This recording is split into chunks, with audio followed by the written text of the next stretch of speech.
Okay, I'm going to introduce you week 15, which is April the 13th through the 19th, where you're making plans and giving directions. You're going to want to study pages 110 to 113 and pages 126 to 129 in your text. You want to review pages 25 to 30, 40 to 46, and 58 to 66, and 92 to 107. At the end of this week, you should be able to talk about your family, express your desires and preferences, and be able to plan activities. All of these assignments address student learning outcomes 1 and 2. They are due on the 16th. You want to start this week, like all others, by watching your instructor-made videos. These videos go over Chapter 4's vocabulary. After you've watched the videos, and you'll go back out into the Moodle site, click on the class participation forum, click on the thread, hit reply, and post any questions or concerns you have about the material covered in the videos, or any other questions or concerns you have about the class. All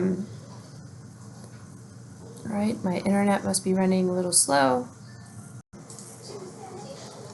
Okay.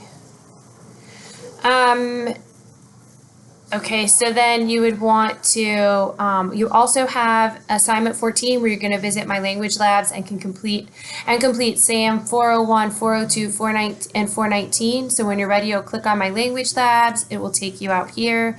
Then you'll click on the course calendar, and then you'll click on the 16th. Okay, so you click on the 16th. And the assignments will pop up here. Remember that you can do them as many times as you would like to get the best. I cannot. Okay, you can click on them and do the assignments as many times as you would like to get the best grade possible. I think after the third try, it'll give you the correct answer. And if you're doing it more than that, then you need to reach out to me. You also have. Oh, I can get rid of that. You also have writing assignment 2, the final draft. Remember that right now it is up in week 13 because I'm doing the videos in advance. After the draft has been written, it gets moved down to the next week. You critique somebody's, and you should see this little workshop right above this writing assignment when you get here. Don't do it until you see that workshop, because I go through and give you guys feedback, and you definitely want to use my feedback to write your final version of your story. But once you've gotten that feedback, you would copy and paste it, make the changes, and then you would open up this assignment, the final draft. Okay, and in here it'll tell you that last week you forgot to do your homework for your Spanish class. In order to keep track of everything, write a detailed description of the things you need to do next week. Use phrases such as tener que, necesitar, or ir a to describe the things you have to do or are going to do. So make sure you use those 3 phrases. I will definitely call you out on that if you're not, because you're supposed to say, like, next week I have to, next week I need to, next week I'm going to.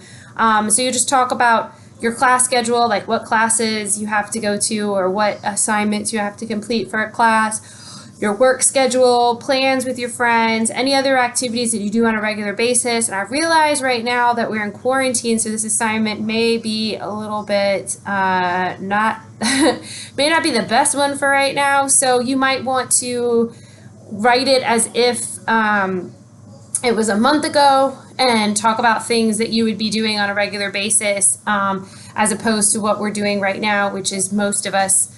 I mean, we're still doing things, but we're all kind of stuck at home. So, do whatever. I mean, if you think it's a decent, you can write a decent paragraph talking about what you're doing right now or what you would be doing next week. But you could also imagine if we were off quarantine, what you would have to be doing. But the point is just to be able to use those expressions to talk about what you have to do kind of in the future.